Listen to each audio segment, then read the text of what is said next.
I've been driving for the past 2 hours to the Marriott in Baltimore, where my wife is attending a conference. The plan was to surprise her by dropping in and taking her out for dinner. Yeah, right. Over the last 3 months, I've had suspicions that my wife, Megan, might be having an affair with a coworker. Every time she went on a business trip, training session, or conference, it seemed she was getting back later than expected. Tonight, I aim to catch her in the act and bring it all to an end. Megan and I have been married for 14 years with 2 beautiful children, 12-year-old Sarah and 10-year-old Todd, currently staying with my mother. We got married right out of high school after dating during the last 2 years. Megan, with her long brown hair, slender figure, and strong facial features, was always bright and cheerful. Until about 3 months ago, I thought we had a strong marriage, but little things made me uneasy. I hesitated to confront her, fearing I'd appear paranoid or jealous. The conference that day was conveniently close, giving me the chance to drop in unexpectedly and potentially catch her in the act. At the hotel counter, I handed over my suit bag and introduced myself as Phil Jenkins. My wife, Megan, was attending the insurance conference in room 214, and she had informed me that I could pick up a key there. After confirming my identity, the clerk handed me the key, and I nervously made my way to the elevator. Questions raced through my mind about what to do when I caught her, how to approach the situation, whether to knock or walk in, and if she would be alone with the safety latch on. As I walked down the hall, I decided to use the key to open the door and see what happened next. Trying to be quiet, I unlocked the door, swung it open, and found Megan at a desk with her briefcase open doing paperwork. She turned around with a gasp and expressed surprise at my unexpected presence. I explained that I had some spare time and thought I would drop in to take her to supper, and welcomed the idea and assumed I would be staying the night, expressing a desire for some company. Walking over, she gave me a big kiss. Realizing that my plan to catch her cheating had failed, I jokingly inquired about having a quick moment before dinner. Megan suggested in carnal gesture before her shower, promising a night of whatever I wanted afterward.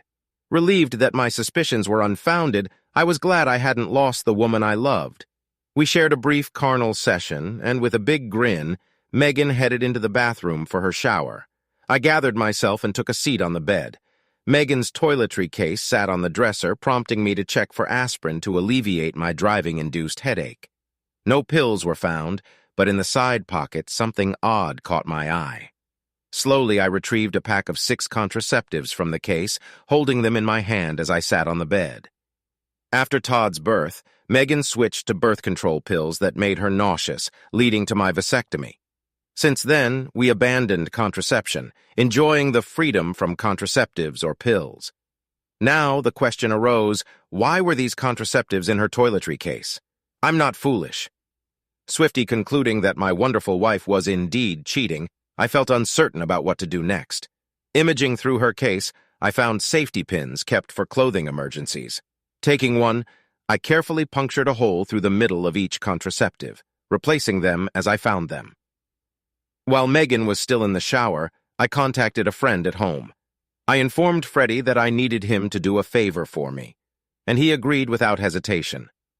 I asked him to wait about an hour and then call me on my cell, explaining that a pipe had burst at the school and I needed to return urgently. I assured him that he just needed to make the call, as I would handle the rest. Freddie acknowledged the plan and promised to call around 7. Deciding I didn't want to spend the night with my wife, I regretted our previous actions and wished to avoid further complications. I would ponder on the drive home, aware that I had to take some action, though uncertain about what.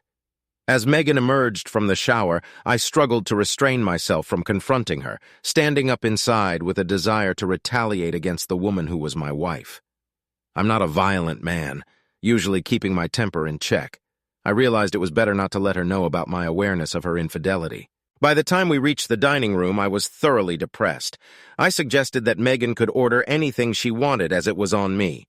She responded that she wasn't very hungry and decided on a small filet, suggesting a bottle of rosé to go with it. After placing the order, I couldn't resist probing a bit. I asked Megan if she was happy with our marriage, to which she replied affirmatively. She mentioned having a nice home, 2 great kids, and a husband who loves her, expressing that she couldn't ask for more. I shared my occasional doubts about whether I was doing everything to keep her happy, expressing my feelings of luck to have such a fabulous wife, and how I had to pinch myself to believe it was real. Megan reassured me, calling me a silly goose, and acknowledging that's why I had driven all the way down to see her. She expressed that she didn't think I had anything to worry about, as she was happy and content, and believed I was doing all the right things. She added that a woman couldn't ask for a better husband. Our dinners arrived, and we engaged in small talk throughout the meal. As plates were being cleared, my cell phone rang. I excused myself to the lobby to avoid disturbing other diners, and waited a few minutes before returning. I explained that my friend Freddie had called, informing me about a water pipe breaking at the school. I apologized and mentioned that I really had to get back there as soon as I could, resulting in the cancellation of our planned night together. Megan's face displayed a look of disappointment, but I couldn't discern the authenticity of her emotions. It seemed that whether I stayed or left didn't matter to her, as one way or another, she was going to face consequences. While boarding the elevator, Kirk Langford disembarked and greeted Megan, mentioning that he had stopped by the room for supper but received no answer. He extended his hand, introduced himself as Kirk Langford, and expressed that Megan talks about me all the time. I explained that I had come down for the night but had to return due to an emergency, and it was challenging to shake hands and feign a pleasant smile. As we rode up in the elevator, I addressed the nagging issue again with Megan, expressing my desire for her to quit her job, and my discomfort with her working with Kirk. I emphasized that we had discussed this before, and it was crucial to me. Megan responded that she had no intention of quitting, enjoying her job and learning a lot from Kirk. She suggested that I needed to overcome my paranoia about Kirk and her. After a quick kiss in the room, I picked up my bags and left for the trip home. The entire journey home, I couldn't shake the thought of Kirk stopping by Megan's room after supper. By the time I reached the house, I was a wreck. I had developed hatred towards my wife for her actions. I wished I were adapted devising ways to catch cheating spouses, but I was dumbfounded. What could I do? I couldn't even figure out how to avoid closeness with her. Nurse was what I truly wanted, but lacking sufficient evidence left me defeated. My wife was unfaithful, and I knew it, but couldn't take any action. Unwilling to endure it, I sought help. 2 days later, Megan returned home with a gleeful demeanor, infuriating me further. Checking her bag, I found one contraceptive remaining, still with a hole. Saturday brought the Globies Insurance Company picnic, providing some enjoyment for the kids. I wasn't looking forward to the day, suspecting some colleagues were aware of the situation. I felt somewhat exposed, trying to keep a low profile to avoid becoming the target of crude jokes. Perhaps I was a bit paranoid, but I couldn't help it. Megan enjoyed herself, socializing with Kirk and others, and although they weren't engaged in any carnal gestures, they were undeniably close. Being ignored suited me fine. A woman named Janet Langford introduced herself and expressed that I must be Phil Jenkins. She was stunning, and I found myself genuinely confused. While I thought highly of my wife and loved her, Janet Langford resembled a pin-up model with long auburn hair and big blue eyes. Despite her being a little short, her perfect body left me wondering why Kirk would cheat on someone like her. After exchanging pleasantries, we agreed to find a quieter place to talk. She settled on some benches about 100 yards from the picnic area, sitting by the lake. I offered to listen to whatever Janet wanted to discuss. She hesitated, expressing difficulty in bringing up a delicate subject. At that point, I knew she was aware of the affair. I decided to make it easier for her by mentioning that I had just found out about it that week. Janet seemed relieved and shared that she had known for about 2 months. She explained her plans to have divorce papers served and revealed that she had hired a detective to gather proof. Her lawyer had advised that Megan's willingness to testify or sign a notary statement about the affair would strengthen her case. I inquired about the type of proof, and Janet mentioned having photos and taped phone conversations. Although she didn't have videos yet, she believed the photos were compelling. She also had times and dates that could be used as evidence. Janet expressed her willingness to work on it and asked if my lawyer could help her with the same divorce papers using some of the evidence I had. She emphasized her lack of proof and mentioned her appreciation for any assistance I could provide. I am also taking legal action against Globes. I possess statements confirming that specific management-level company officials were aware of the affair and took no action to stop it. They face a choice: terminate both individuals involved or confront a $1 million lawsuit. Impressive, right? Work is playing golf tomorrow morning. Can you come over to the house around mid-morning? You should be gone until late afternoon. I can show you what I have, and we can figure out if there is anything we can do. I reside at 26 Hemlock Avenue in Crestmont, okay? It's a plan. Not really a date, but you know what I mean. We both chuckled a little. I felt at ease with her. We walked back up to the picnic area, and no one noticed our absence. I felt much better about things. Maybe this whole mess could be resolved. I sure hope so. As expected, the next morning, Megan informed me she had some shopping to do and would be gone for a couple of hours after she left. I dropped the kids off at my mom's and headed to Crestmont. Janet greeted me at the door, and we entered the den. A nice leather couch adorned the room, and on the table in front of it was a large computer monitor displaying an image of an empty motel room. She gestured for me to sit down and offered beer, soda, and wine. I chose regular soda, specifically Pepsi. I asked Janet to share what was going on. Janet explained that in a few minutes we would be watching her husband play a round of golf live and in full color. She anticipated that I might recognize the caddy accompanying Kirk. When I questioned how she arranged this, Janet disclosed that it cost her $400 to set everything up, and Kirk would cover the expenses. She expected the session to last about 2 hours, so she encouraged me to get comfortable. She mentioned having popcorn and nachos and added that she would obtain a DVD of the entire session, gladly providing me with a copy. While she admitted not wanting to see the events unfold, she also expressed that she wouldn't miss it for the world, declaring, "Let the show begin." We engaged in small talk for about 20 minutes, during which Janet shared the information she had collected about the affair, including photos, tapes, and documents. The details she provided left me both amazed and crushed, confirming Megan's actions. Surprisingly, Janet revealed having 3 large koi ponds in the backyard. I expressed interest in bringing the children over to see them, and she seemed pleased. Just then, the monitor showed activity, and as predicted by Janet, Kirk and Megan entered the room, immediately undressing without engaging in small talk or foreplay. The video was clear, though the sound was a bit garbled. I felt uneasy watching my wife and her husband engaging in carnal activities with a stranger on the couch. Janet remarked, "Wow, you don't see a body like that very often?" I managed to smile but didn't know how to respond. In fact, watching my wife in that situation left me speechless. The experience became increasingly uncomfortable. I finally addressed Janet, expressing my discomfort and asking if we had to watch all of it. I assumed she wasn't interested in continuing to watch either. Janet confirmed that she wasn't really interested, and we decided to discontinue the viewing. To be honest, witnessing my wife engage in carnal activities with another man is somewhat unpleasant, and I feel a bit uneasy watching it with you beside me. However, the entire event is being recorded, which is all we need for the lawyers, and we don't necessarily have to watch it. I can't say I derive any enjoyment from it, and the plot seems quite predictable. Are you planning to head home or something? Well, actually, I was hoping you could show me your koi ponds. I think that would be much more interesting than 2 hours of huffing and puffing. Her eyes lit up simply because I had shown an interest in her hobby. As we walked to the back of the house, Megan reached her first climax, and I couldn't help but think I was going to have a more enjoyable afternoon than my wife. The 3 fish ponds were fantastic, and I was particularly intrigued by the pumping and filter systems, given my background as a plumber before working at the school. Kirk didn't assist her with her hobby at all, and she had to hire people for pipe or pump work.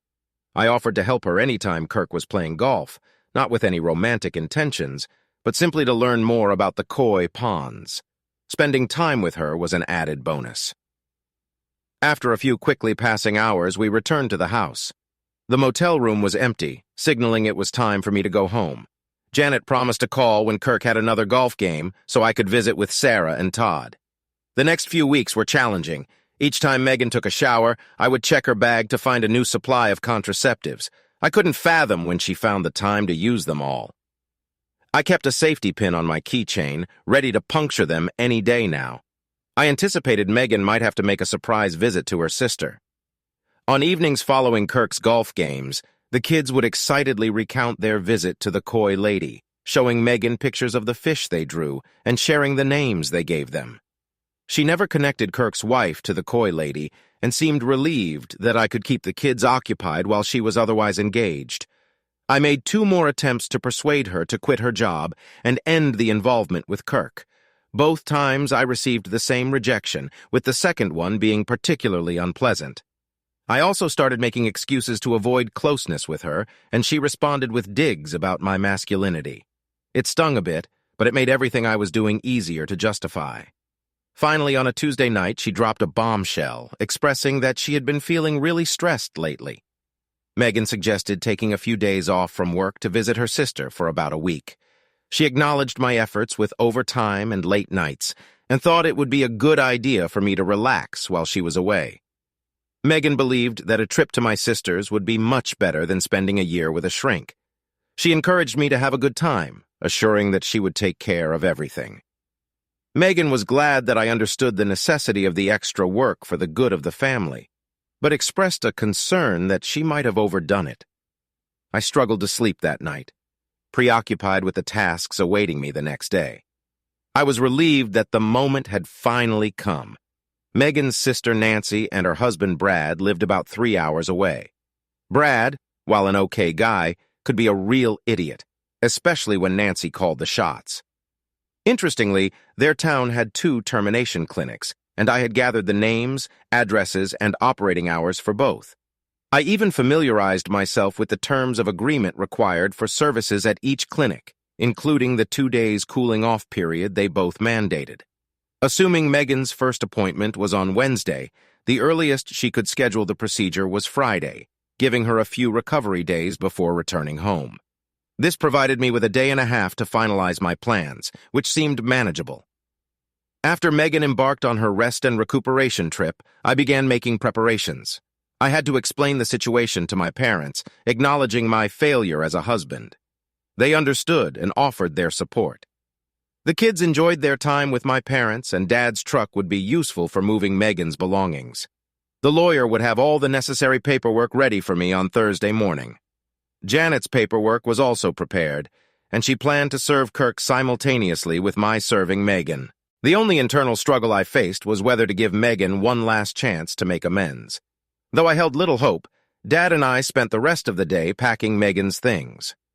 On Thursday morning, after a 3-hour drive, I reached the first clinic, only to face disappointment.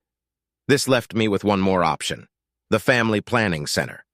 Approaching the receptionist with all the confidence I could muster, I explained that I was Phil Jenkins, and that my wife Megan had instructed me to come and sign a consensual agreement form.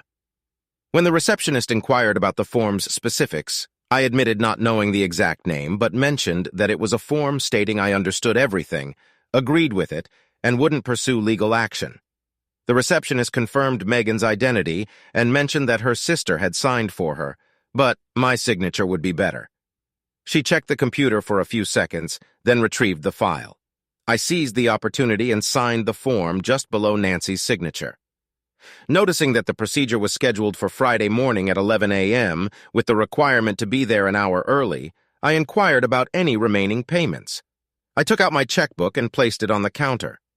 The receptionist assured me that Megan had already paid the full amount of $800 in cash, and there was nothing else due at that time. I expressed my gratitude for her help and mentioned that it made the process a lot easier.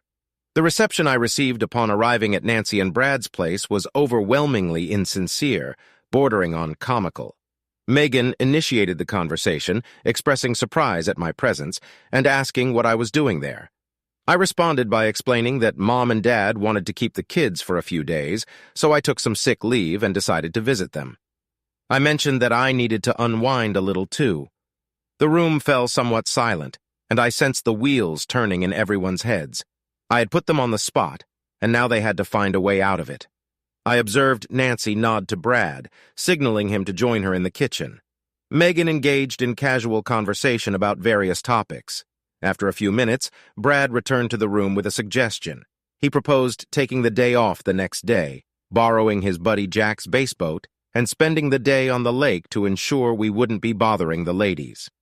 I agreed, expressing that a day drifting on the lake would make all my worries disappear. I suggested checking if Jack could join us, and Brad agreed to get everything set up. Everyone seemed relieved with how things unfolded.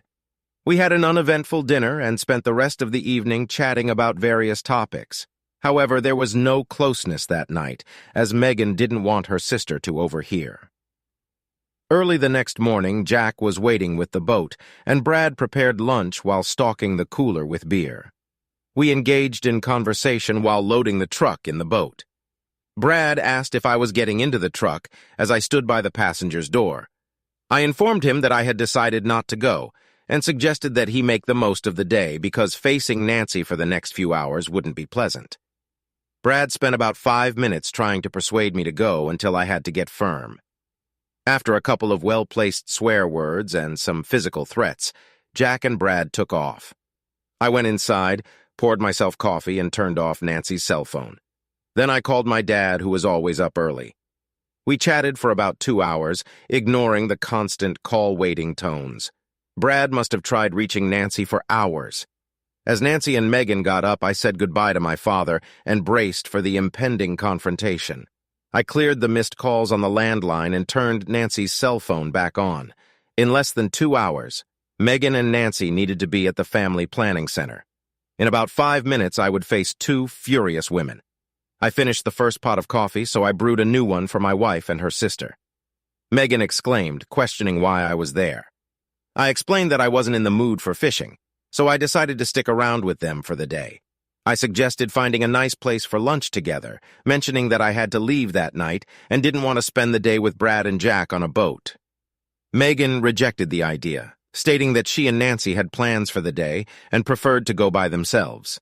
She emphasized that she could go out with me any time, but she only got to see Nancy a couple of times a year.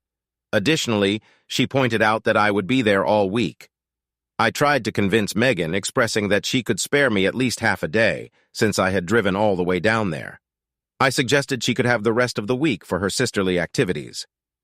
Nancy left the room, dialing a number on her cell phone. Megan sat in a chair, appearing defeated as if pounded by a truck. We could hear Nancy screaming at Brad over the phone, as if he had committed the crime of the century.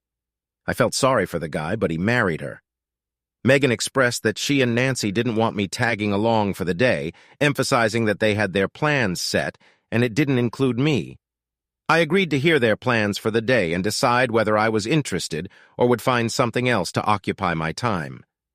I expressed my confusion about the situation, since they had the entire week, and I only had that day. I jokingly asked if they were meeting some guys. Megan clarified that they weren't meeting any guys, but planned to do some shopping for carnal items like bras, underwear, and hot nightgowns. She explained that these were items they didn't want guys around gawking at while they were trying them on. I suggested that most of those shops were in the mall, and I could keep myself busy doing other things while they used the dressing rooms. I offered to tag along and stay out of their way, assuring them that they wouldn't have to worry about entertaining me during lunch. I promised to take them to someplace fancy to make up for the trouble I caused. At that moment, Nancy stood in the doorway, glaring at me without saying a word. Megan could see that she wasn't going to be able to reason with me and seemed ready to give up. Most were still in their housecoats, and eventually Megan stood up. Megan stated that she had to go get dressed and left the room. Nancy, looking at me, called me a real bonehead before following Megan upstairs. About 20 minutes later, the light on the landline phone illuminated, indicating someone upstairs was making a call. The clock was ticking, and they had an hour to get to the center. I considered my next move if they tried to leave without me, planning to follow them and make sure they knew it. However, I didn't believe they would attempt that. After 20 minutes, both of them came down the stairs. Megan informed me that it was time to go shopping, adding a bit of an attitude. Surprisingly, it was a bit easier than I thought it would be. I speculated that the upstairs phone call was likely to the family planning center, possibly to reschedule the appointment. Since I said I was leaving that night, they probably figured the best way around the problem was to just wait until I left.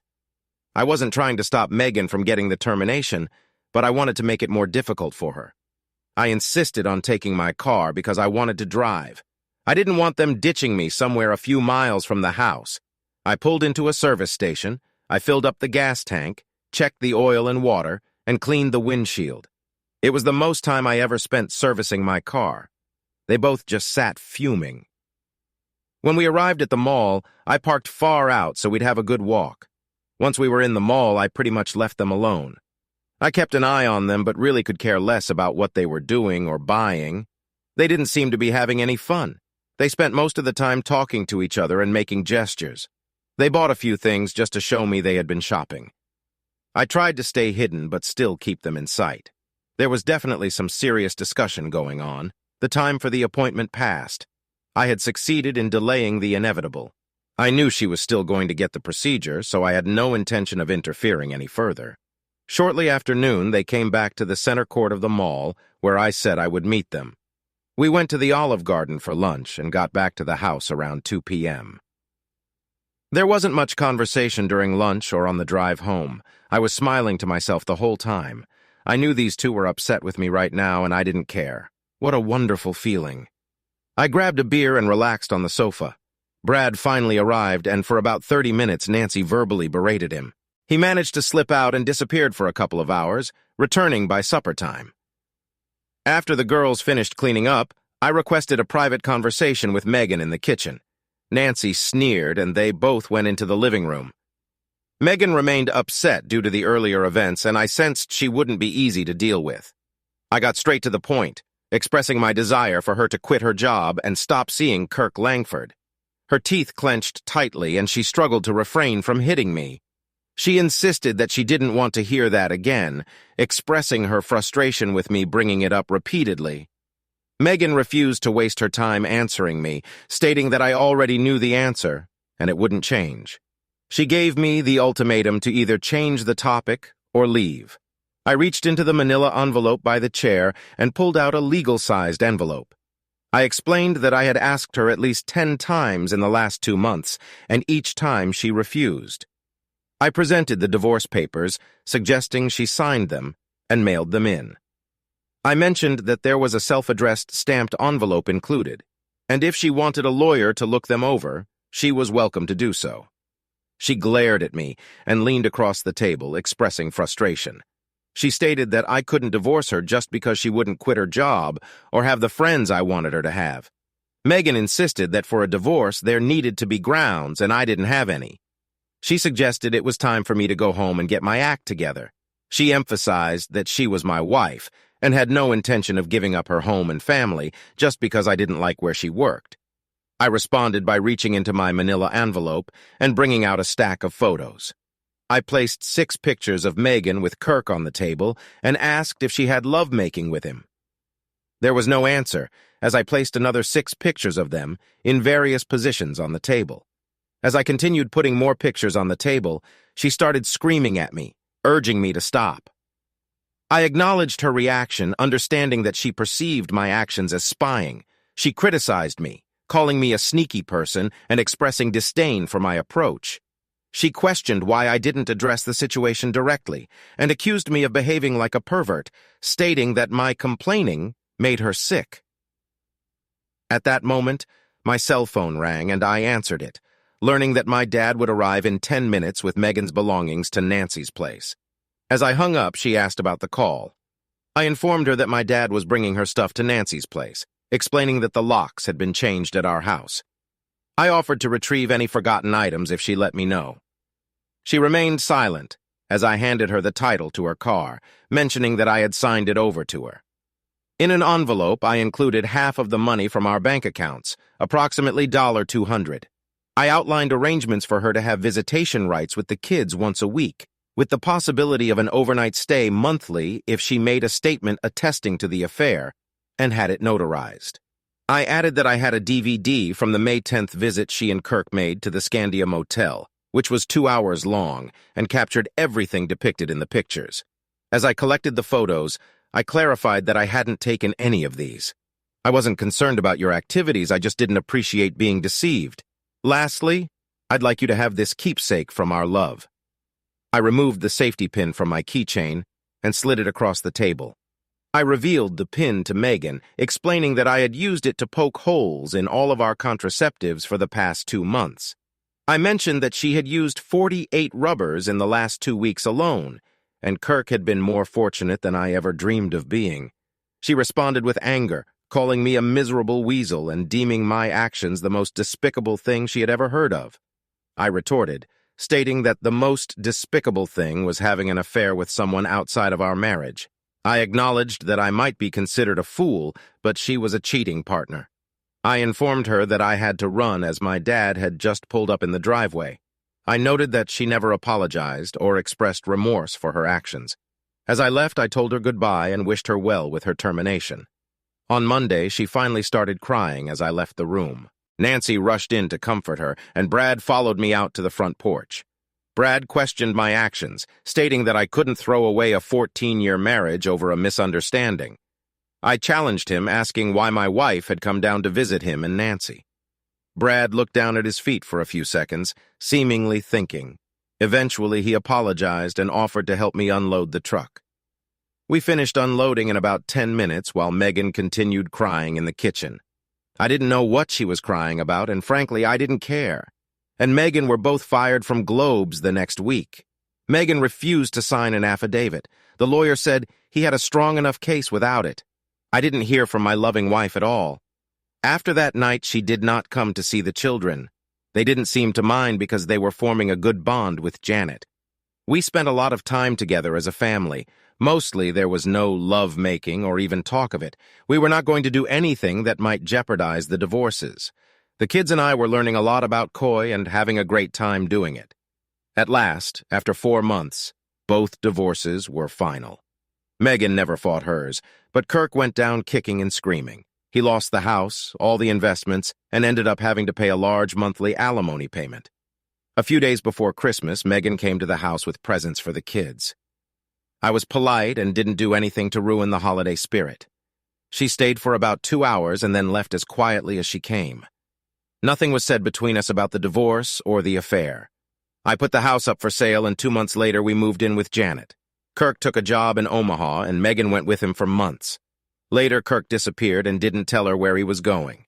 Megan moved back in with Nancy after Brad left for a job on the Alaskan pipeline. 2 months later, Nancy received divorce papers in the mail. The two sisters are good company for each other. Janet and I are comfortable with each other.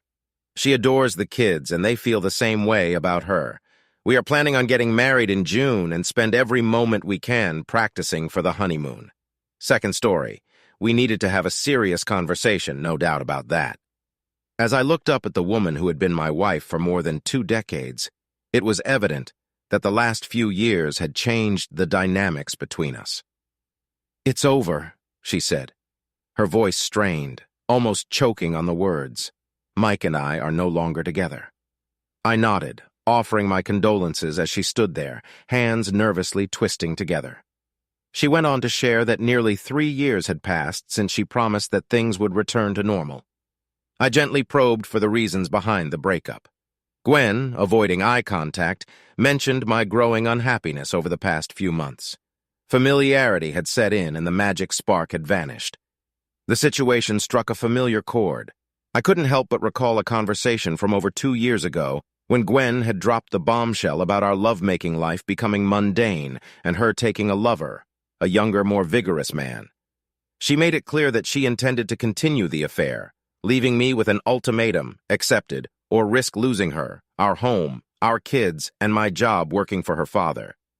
To top it off, she even threatened me with domestic misuse charges. The memories flooded back, and the déjà vu was unsettling.